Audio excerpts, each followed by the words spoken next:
अगर आप भी American express credit card apply करना चाहते हैं तो आज की वीडियो में हम इसी के बारे में बताने वाले हैं कि कैसे आप एमएक्स क्रेडिट कार्ड के लिए अप्लाई कर सकते हैं और कैसे आपका इजीली अप्रूवल आ सकता है। कौन कौन से स्टेप को फॉलो करने के बाद आपको इजीली ये क्रेडिट कार्ड मिल जाएगा। तो कंप्लीट इन्फॉर्मेशन इस वीडियो में हम आपके साथ शेयर करने वाले हैं। तो सबसे पहले हम लोग देख लेते हैं कि कैसे हमें अप्लाई करना होता है और इसका एलिजिबिलिटी क्राइटेरिया भी हम लोग जान लेते हैं। इसके साइट पे आने के बाद कुछ इस तरह का आपको इंटरफेस यहाँ पे देखने को मिल जाता है। और अगर आप American express credit card apply करना चाहते हैं तो एलिजिबिलिटी क्राइटेरिया जो है ऊपर में ही आपको मेंशन किया रहता है। ऊपर में ही देख सकते हैं, please read this eligibility criteria before starting your application के लिए यहाँ पे मेंशन है। तो अगर आप एक सैलरीड पर्सन है तो उस कंडीशन में आपका जो इनकम है 4.5 लाख या फिर उससे ऊपर होना चाहिए। अगर आप सेल्फ एम्प्लॉयड पर्सन है तो उस कंडीशन में आपका जो इनकम है 6 लाख या फिर उससे ऊपर होना चाहिए। आपके पास किसी बैंक का क्रेडिट कार्ड होना चाहिए। और ये सब जो सिटी आपको दिख रहे हैं, ये सब सिटी से आप बिलॉन्ग करते हो तो ही आप कार्ड अप्लाई कर सकते हैं, अदरवाइज़ नहीं कर सकते हैं। क्योंकि अगर ऐसे अप्लाई करेंगे आपका शुरू में ही डिक्लाइन कर दिया जाएगा। अब सारे सिटी का नेम भी यहाँ पे आप देख सकते हैं कि कौन-कौन सिटी है यहाँ पे। और अगर आपका वो सिटी है, तो फिर कार्ड अप्लाई कीजिए, अदरवाइज़ नहीं अप्लाई करना है। अब वहाँ पे वो सब कुछ सही है तो फिर आपको कंटिन्यू पे क्लिक कर देना है। अब कंटिन्यू पे क्लिक करेंगे तो यहाँ पे आपको सबसे पहले आपका नेम को यहाँ पे टाइटल सेलेक्ट कर लेना है, जो भी है वो डाल देना है।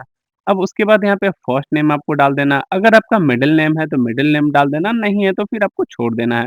उसके बाद फिर लास्ट नेम डाल देना है, फिर आपका डेट ऑफ बर्थ, क्या आपका डेट ऑफ बर्थ है पैन कार्ड में वो डाल देना है। अब वो डालने के बाद आपका पैन नंबर यहाँ पे एंटर करना होगा, फिर आपका ईमेल आईडी, फिर आपका मोबाइल नंबर और आपका जो पिन कोड है वो डालना होगा।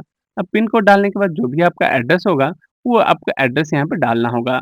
और फिर यहाँ पे आपका सिटी, फिर स्टेट और नीचे में यहाँ पे बॉक्स देख सकते हैं। तो अगर आपके पास पहले से एमएक्स का कार्ड है तो इस बॉक्स में टिक मार्क करके एमएक्स का कार्ड यहाँ पे एंटर कर सकते हैं, कार्ड नंबर। अगर नहीं है तो उसको अनटिक आपको कर देना है। और यहाँ पे आप देख सकते हैं नीचे में आपको एम्प्लॉयमेंट स्टेटस पूछा जा रहा है।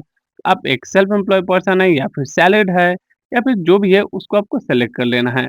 अब वो मैं सेलेक्ट कर लेता हूँ, तो मैं एक सेल्फ एम्प्लॉय पर्सन हूँ तो मैं सेल्फ एम्प्लॉय सेलेक्ट कर लेता हूँ। और ऑक्यूपेशन सेलेक्ट करने के बाद आपका जो भी एनुअल इनकम है वो आपको सेलेक्ट कर लेना है। अब वो एनुअल इनकम डालने के बाद यहाँ पे आपको एक बॉक्स दिख रहा है, उसमें टिक मार्क कर देना है और एग्री एंड कंटिन्यू पे आपको क्लिक कर देना है। जब आप एग्री एंड कंटिन्यू पे क्लिक करेंगे तो अगर आपका पिन कोड सर्विसेबल होगा तो फिर यहाँ पे आपको बता दिया जाएगा कि हाँ आपका जो पिन कोड है सर्विसेबल है, फिर आप आगे का प्रोसेस कर सकते हैं। मतलब इंस्टेंट ही डिक्लाइन नहीं होगा, अभी आगे का प्रोसेस करने दिया जाएगा। लेकिन अगर आपका पिन कोड जो है वो सर्विसेबल नहीं होगा तो फिर यहीं पे आपका डिक्लाइन कर दिया जाएगा। तो हम लोग आगे का यहाँ पे प्रोसेस करेंगे, तो हमारा यहाँ पे वेट कर लेते हैं। तो आप देख सकते हैं हमें यहाँ पे ऑप्शन आ चुका है, तो हमारा जो पिन कोड है वो सर्विसेबल है इस वजह से। तब यहाँ पे ऑप्शन मुझे मिल चुका है, तो यहाँ पे सबसे फर्स्ट में हमें यहाँ पे कंपनी नेम डालना होगा। तो जो भी आपका बिजनेस का नाम है वो डाल देना है, या फिर अगर आपका शॉप का नेम है तो वो डाल देना है। और उसके बाद आपका जो भी शॉप का पिन कोड है वो आपको एंटर कर देना है। वो एंटर करने के बाद आपका यहाँ पे एड्रेस डाल देना है, फिर एरिया, फिर सिटी, फिर आपका स्टेट और आपको यहाँ पे इंडस्ट्री टाइप यहाँ पे पूछा जा रहा है कि आपका टाइप क्या है। तो होलसेल या रिटेल या फिर जो भी कुछ है उसको आप डाल देना है। वो डालने के बाद अब यहाँ पे पूछा जा रहा है कि कंपनी ईमेल आईडी, तो आपको कंपनी ईमेल आईडी डालना है। अगर है तो ठीक है, नहीं है तो आप अपना पर्सनल ईमेल आईडी भी डाल सकते हैं, इसमें कोई भी दिक्कत नहीं है। और उसके बाद आपको एडिशनल इन्फॉर्मेशन देना है, तो आपको एक और मोबाइल नंबर, आपका दूसरा मोबाइल नंबर दे देना है। और फिर उसके बाद पूछा जा रहा है आपका रेसिडेंशियल टाइप क्या है। अब ये सब डालने के बाद आपको यहाँ पे सारा कुछ डिटेल्स फिलअप कर लेना है। आपको रेंटेड है या फिर ओन है या फिर जो भी है वो सेलेक्ट कर लेना है। और उसके बाद आपको बाकी सब कुछ को वैसा ही छोड़ देना है और आपको सेव एंड कंटिन्यू पे क्लिक कर देना है। सेव एंड कंटिन्यू पे क्लिक करने के बाद फिर आपका आगे का प्रोसेस किया जाएगा। अब ये प्रोसेस के बाद आप यहाँ पे कुछ और भी यहाँ पे एडिशनल डिटेल्स देने होंगे, जैसे कि आप कार्ड पे क्या नाम रखना चाहते हैं वो आपका नेम यहाँ पे डालना होगा। क्योंकि आप काफी सारे यहाँ पे ऑप्शन मिल रहे हैं, जो भी आप नाम सेलेक्ट करना चाहें वो सेलेक्ट कर सकते हैं। जो भी आपको बेहतर लगे वो चीज़ आप सेलेक्ट कर सकते हैं। जैसे कि मान के चलिए मैं ये सेलेक्ट कर लेता हूँ, मैं जो भी यहाँ पे डालना चाहूँ वो डाल सकता हूँ, जो भी मुझे ऑप्शन मिल रहे हैं। अब यहाँ पे क्रिएट, यहाँ पे जो पर्सनल आइडेंटिफिकेशन नंबर यहाँ पे बोला जा रहा, अब ये क्यों सेट करना है यहाँ पे आप क्लिक करके आप ये भी चीज़ को देख सकते हैं। जो कि यहाँ पे आपको पासवर्ड ये सब के लिए क्यों बोला जा रहा है, ये आइडेंटिफिकेशन नंबर क्यों बोला जा रहा है, तब इसको आपको यहाँ पे पहले क्रिएट यहाँ पे पिन पे क्लिक कर देना है। और उसके बाद फिर कंफर्म पे सेम ही आपको नंबर यहाँ पे एंटर कर देना है। उसके बाद पूछा जा रहा है कि आपका यहाँ पे जो बिलिंग एड्रेस, आपका डिलीवरी एड्रेस कौन सा रहेगा, मतलब आप कार्ड कौन से एड्रेस पे डिलीवर लेना चाहते हैं, करेंट एड्रेस पे या फिर कंपनी एड्रेस पे। आप जो भी यहाँ पे लेना चाहें वहाँ पे आपको टिक मार्क कर देना है। अब उसको सेलेक्ट करने के बाद आपको यहाँ पे नीचे में कुछ इन्फॉर्मेशन मांगा जा रहा है, तो उसमें हम लोग सेलेक्ट कर लेते हैं। अब यहाँ पे उस पर सेलेक्ट करने के बाद आप किनका डिटेल देना चाहते हैं, फादर का या मदर का, तो आप यहाँ पे फादर या फिर मदर कोई भी सिलेक्ट कर सकते हैं, वो आपकी चॉइस है। उसके बाद फादर का आपका टाइटल डाल देना है, उसके बाद फादर का फर्स्ट नेम डाल देना है, फिर अगर मिडिल नेम है तो मिडिल नेम और फादर का लास्ट नेम डाल देना है। और अगर फादर का यहाँ पे जो कोई भी केवाईसी अगर डॉक्यूमेंट देना तो वो डाल सकते हैं, अदरवाइज रहने भी दे सकते हैं क्योंकि ये ऑप्शनल है। बाकी जो बॉक्स दिख रहे हुए सब बॉक्स में आपको टिक मार्क कर देना है और उसके बाद आपको यहाँ पे नीचे चला आना है। नीचे आने के बाद तो अब यहाँ पे आप देख सकते हैं, तो यहाँ पे आपको नो पे क्लिक कर देना होगा।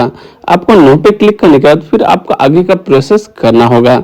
अब यहाँ पे हम लोग नीचे चले जाते हैं और नीचे जाने के बाद यहाँ पे हमें ऑप्शन मिल रहा है सबमिट करने का, तो हम लोग सबमिट पे क्लिक कर देते हैं। सबमिट पे क्लिक करने के बाद हमारा जो एप्लीकेशन है वो सक्सेसफुल सबमिट हो जाएगा। अब सबमिट पे मैंने क्लिक कर दिया है, उसके बाद ये हमें बता दिया जाएगा कि हमारा कार्ड जो है अप्रूव होगा या फिर डिक्लाइन होगा। कुछ टाइम के अंदर अंदर आपको यहाँ पे बता दिया जाएगा और आपको ईमेल भी यहाँ पे रिसीव हो जाएगा। तो अब यहाँ पे देख सकते हैं हमारा जो क्रेडिट कार्ड है जो कि डिक्लाइन कर दिया गया है और ईमेल भी हमें रिसीव हुआ है। तो ईमेल भी हम लोग चेकआउट कर लेते हैं कि क्या ईमेल में मेंशन किया गया है जिसकी वजह से हमारा क्रेडिट कार्ड एप्लीकेशन डिक्लाइन किया गया है।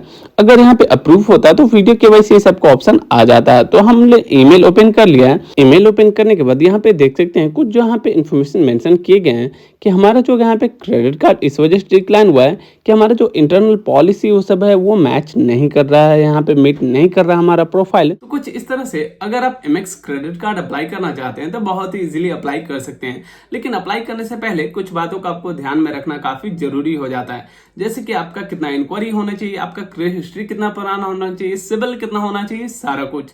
तो सबसे पहले हम बात करें कि इंक्वायरी की, तो देखिए आप जब कार्ड अप्लाई करने जाते हैं एमएक्स कार्ड, तो आपका यहाँ पे 3 मंथ के अंदर अंदर में कोई भी यहाँ पे ज्यादा इंक्वायरी नहीं होना चाहिए, इसका ध्यान रखना है। और आपका क्रेडिट यूटिलाइजेशन रेशियो 30% से अंदर होना चाहिए, इसको भी आपको ध्यान में रखना होगा।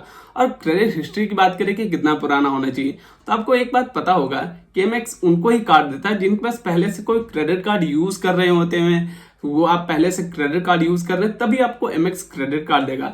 अगर आप पहले से क्रेडिट कार्ड यूज नहीं करते तो आपको एमएक्स कार्ड कभी भी नहीं देगा, वो कार्ड रिजेक्ट कर देगा। तो कम से कम आपका क्रेडिट हिस्ट्री 1.5 ईयर पुराना होना चाहिए। वैसे मैंने जो कार्ड अप्लाई किया वो डिक्लाइन कर दिया गया। रीजन ये है कि यहाँ पे उनका जो क्रेडिट हिस्ट्री है वो एक तो ज्यादा पुराना नहीं है और उनके पास जो क्रेडिट कार्ड है वो भी यहाँ पे 6 मंथ अभी तक नहीं हुए हैं, लेकिन पिन कोड सर्विसेबल था और आप लोगों को दिखाना था कि कैसे आप अप्लाई कर सकते हैं।